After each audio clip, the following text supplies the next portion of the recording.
1500 మందిని తొలగించనున్న Flipkart company. Fake experience పెట్టాలనుకునే వాళ్ళకి ఇది సరైన సమయం. యెస్, దీని గురించి మనం ఈ వీడియోలో మాట్లాడుకుందాము. అసలు ఫస్ట్ ఆఫ్ ఆల్ ఈ ఫ్లిప్‌కార్ట్ 1500 మంది అంటే అంటే ఆళ్ళ కంపెనీలో ఉండే ఎంప్లాయీస్‌కి 5-7% it is equal to 5-7% of their employees. And ఇంకొకటొచ్చేసి ఎక్స్‌పీరియన్స్ పెట్టి వెళ్ళాలనుకునే వాళ్ళు ఇప్పుడు ప్లాన్ జేసుకోవచ్చా? బీజీవీ అనేది బ్యాక్‌గ్రౌండ్ వెరిఫికేషన్ తక్కువవుతుందా? ఈ రెండిటి గురించి మనం ఇప్పుడు మాట్లాడుకుందాము. ఫస్ట్ ఈ ఫ్లిప్‌కార్ట్ 1500 మందిని తొలగిస్తా ఉందని జెప్పి న్యూస్‌లో, ఆర్టికల్స్‌లో వేస్తా ఉన్నారు. And at the same time రీసెంట్‌గా పేటీఎం గాని, వేరే కంపెనీస్ కొంతమందిని తీసేయడం అనేది జరిగింది. ఇక్కడ ఇంకా ఈ ఫైరింగ్ అనేది అంటే కంపెనీస్ నుంచి ఇంకా ఉద్యోగులను తీసేస్తా ఉన్నారా? అనేది దాని గురించి మనం మాట్లాడుకొని, ఎక్స్‌పీరియన్స్ పెట్టుకునే వాళ్ళు మళ్ళీ ప్లాన్ చేసుకోవచ్చా? అనే దాని గురించి గూడా మనం మాట్లాడుకుందాం. ఫస్ట్ మనము కంపెనీ నుంచి ఎవ్రీ ఇయరు వాళ్ళకున్న పరిస్థితులను బట్టి, ఓకే, ప్రాఫిట్స్‌ని బట్టి, నెట్ ప్రాఫిట్స్‌ని బట్టి తీసుకోవాలా? కొంతమందిని తీసేయాలా?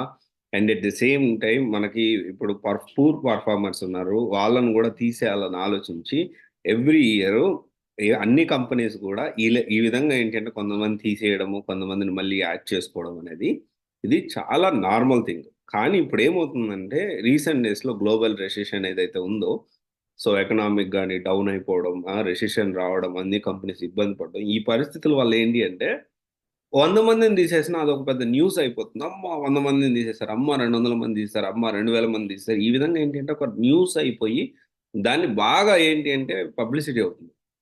అండ్ నేనేమంటున్నానంటే ఇది చాలా సర్వసాధారణం. దీన్ని మనం అంత సీరియస్‌గా తీసుకోవాల్సిన అవసరం అవసరం లేదు. అండ్ ఎక్స్‌పీరియన్స్ పెట్టే వాళ్ళకి ఇప్పుడు రైట్ టైమ్ అంటే 100% ఎక్స్‌పీరియన్స్ పెట్టి వెళ్ళాలనుకునే వాళ్ళు ఖచ్చితంగా, ఓకే, ఖచ్చితంగా ఇప్పుడున్న సిట్యుయేషన్‌లో బ్యాక్‌గ్రౌండ్ వెరిఫికేషన్ అనేది తక్కువవుతుంది.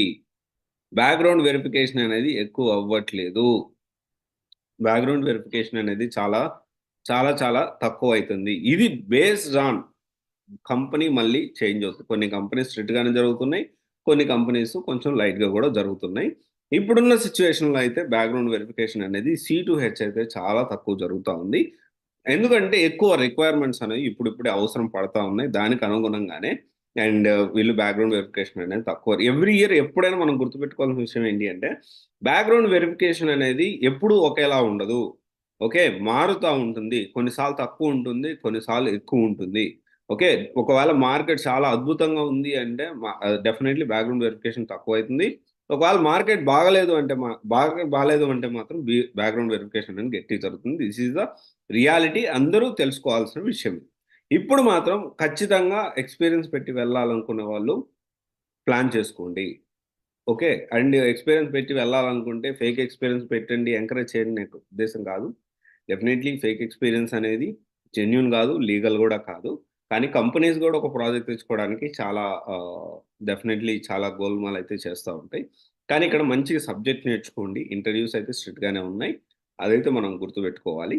కానీ ఎక్స్‌పీరియన్స్ కొంతవరకు మేనేజ్ చేసేదానికి పాసిబిలిటీ ఇప్పుడుంది. ఇప్పుడు అంటే కమింగ్ డేస్‌లో ఇది కొంచెం ఈ ఇంపాక్ట్ అనేది ఉండబోతుంది. సో, ప్రాపర్‌గా ప్లాన్ జేసుకోండి. Thank you. This is Raj signing of.